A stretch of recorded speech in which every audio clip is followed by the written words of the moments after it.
Azərbaycan ordusu ilə İngilis ordusu arasında sizcə bir savaş olubmu tarixdə? Bəli, olub. Bu müharibə Qacar imperiyası ilə Böyük Britaniya imperiyası arasında baş verən bir müharibə idi.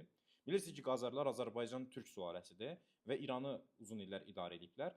Həminki o Qacarlarla ingilislər arasındakı müharibə Əfqanıstan uğrunda başlamışdı. Bilirsiniz ki, Böyük Britaniya imperiyası Hindistanı Rusiyadan qurtarmaq üçün, qorumaq üçün Əfqanıstanı bufer zona kimi istifadə edirdi. Buna görə də Əfqanıstana kimsə toxuna bilməzdi. Amma Qacar imperiyasının iddiaları çox böyük idi və xüsusilə də Herat şəhərini istəyirdilər və Herata hücum eləyirlər. Herata hücum eləyən kimi Əfqanıstan əmirliyi anında Böyük Britaniyadan yardım istəyir və İngilis qoşunları Qacar ordusuna 1857-ci ildə hücum etməyə başlayır. Yəni iki imperiya arasında müharibə başlayır.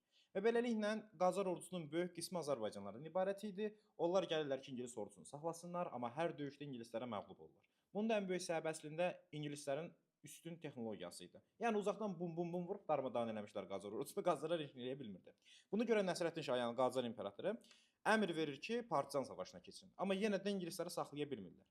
Amma eyni zamanda ingilislər həm Çinlə münaqişədədir, Tirya müharibələri, həm də Hindistanda sipahi üsyanı baş verib. Bunlarla da bərabər Fransa və Rusiya Qacarlara dəstək durmağa başlayırlar. Və görür ki, arxasında duranlar var. Daha inamla mübarizə aparmağa çalışsa da ingilislər günün sonunda istədiyini əldə eləyir və Herat Qacar imperiyasına keçmir və savaş dayandırılır. 5-6 ay çəkmiş bu müharibədə Böyük Britaniya qalib gəlir və demək olar ki, Azərbaycan ordusu üstün nəticə göstərə bilmir. Burada birinci faktor texnoloji gerilikdir. İkinci faktor təchizatın zəif olmasıdır. Yəni dəvə ilə daşıyırdılar silahlarını. Müharibəyə gedib çatana qədər demək olar ki, silah, ərzaq gəlmirdi orduya. Üçüncü ən əsas səbəb isə maaş idi. Maaş az verdiklərinə görə Azərbaycan əsgərləri döyüşmək istəmirdilər.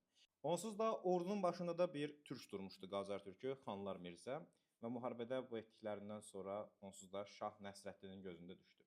Və beləliklə müharibə ingilislərin zəfəri ilə başa çatdı.